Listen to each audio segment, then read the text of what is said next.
Hey everyone, and thanks for jumping back into the cryptoverse. Today we're going to talk about Ethereum, and we're going to be following the move.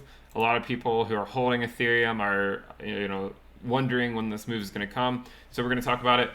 If you guys like the content, please go ahead and subscribe to the channel so you don't miss a video. Also, give the video a thumbs up, and also let me know what you guys think about the video when we're done in the comment section below.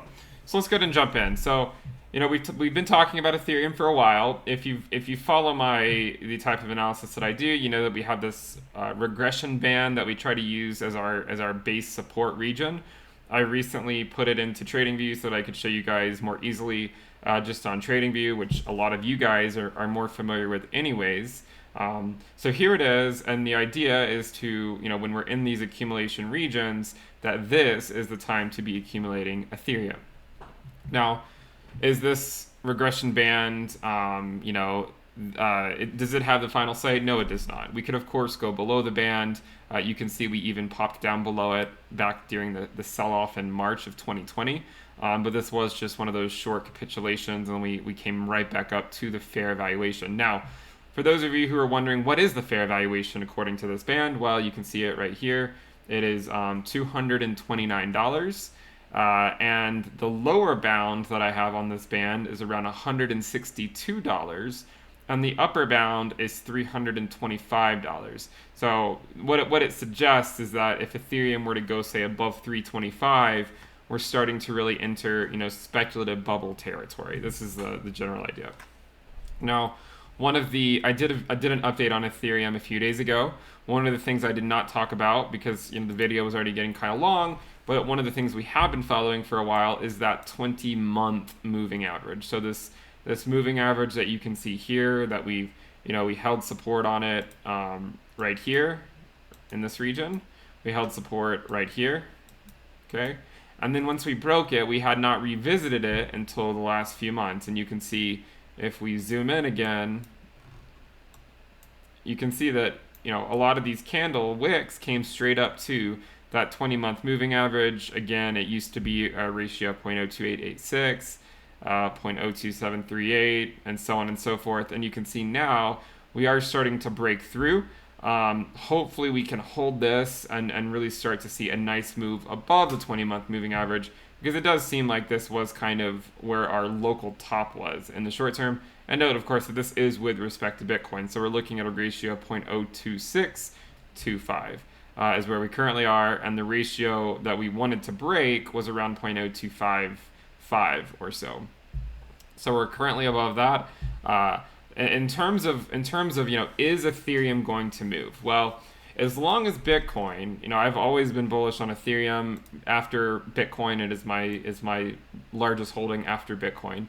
As long as Bitcoin, basically just keeps doing its thing and even doesn't even need to go up, as long as it stays, above that 20-week moving average, which is this yellow line you see here, as long as Bitcoin stays above this, which, by the way, is currently around $8,200, note that it did dip down recently because, again, if you take that measured move back to 20 weeks ago, you can see that we were starting to not include some of these bars up here that were higher than we're replacing with the current bars. So therefore, the moving average started to dip down, but it won't take long for it to start moving back up. And maybe once it starts moving back up, maybe Bitcoin will fall down to it and hold support on it at some point. Or maybe Bitcoin will keep going up in the short term, and then it'll, in several months, retest that 20-week moving average.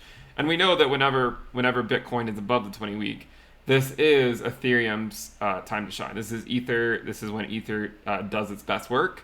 Is when Bitcoin is above that 20-week moving average. So, looking back at the Ethereum US dollar chart, we're still in our fair valuation line. I mean, I know these times are quiet. It can be frustrating. You really just want it to just blast off like you see other coins doing.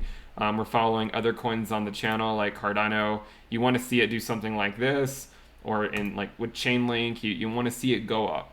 But so far, Ethereum has been kind of just maintaining the status quo recently. So what we're waiting for really is just a breakthrough, back to the top of this band, and then hopefully above and beyond. And if this were to occur, in the short term, just be ready for it, because the risk associated with Ethereum, and especially Ethereum Bitcoin and Ethereum USD, is going to really start moving up. And we already talked about in a recent video that the risk on Ethereum Bitcoin is currently at around 0.5, and Ethereum USD is less than that. Again, if you guys want access to the risk levels and the way that I dynamically DCA in and out of the market, you can find that information at my website, intothecryptoverse.com.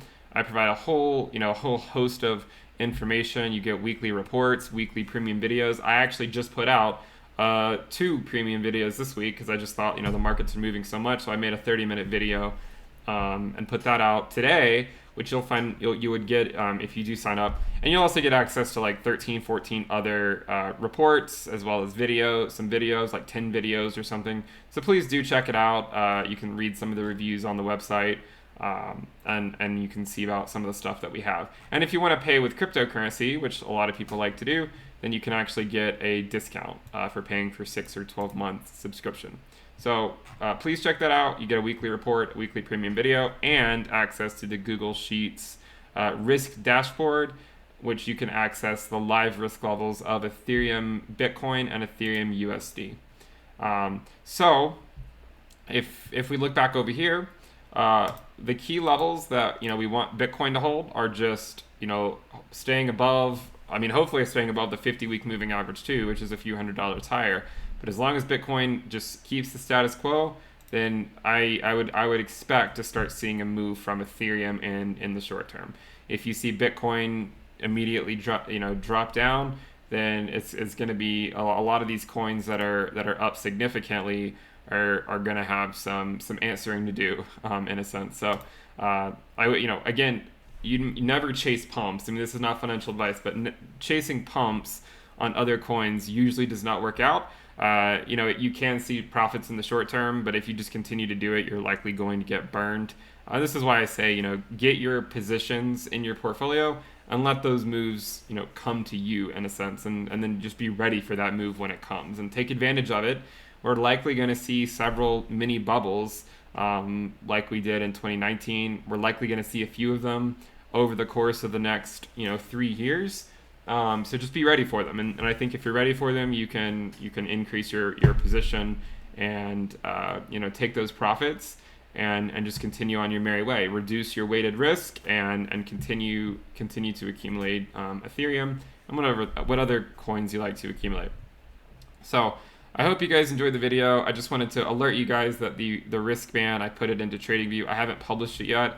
I need to, believe it or not, I still need to actually get a TradingView account, and I'll need to then put it in there so you guys can use it. But look out for that in the coming days. If you guys like the content, again, please subscribe to the channel, give the video a thumbs up.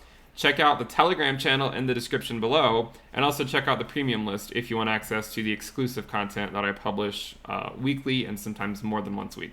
So that'll wrap it up for this video. I hope you guys enjoyed it. I'll see you next time. Bye.